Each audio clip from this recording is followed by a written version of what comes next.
કેટલાક લોકો જે વેદ પાઠ કરતા હોય છે તેમને એવું લાગતું હોય છે ઘણીવાર કે અમારે પુરાણોની જરૂર નથી. જેને વેદ ના આવડે તે લોકો પુરાણ ભણે આવી એમની સમજણ છે, પણ આ ગેરસમજણ છે.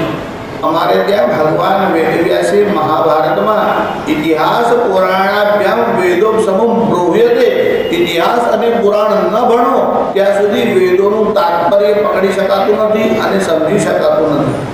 જેને ઇતિહાસ અને પુરાણનું અધ્યયન ન કર્યું હોય એવો માણસ જો વેદ ઉપર બોલવા લાગે અથવા વેદ વાંચવા લાગે તો વેદોનું રહસ્ય સમજી શકતો નથી.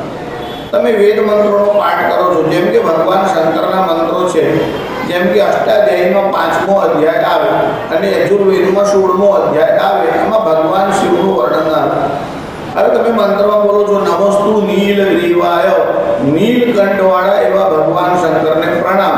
હવે વેદમાં તમને આ મંત્ર તો મળે, પણ નીલગ્રીવ ભગવાનનું કંઠ નીલ કેમ થયો તે વેદમાં ન મળે.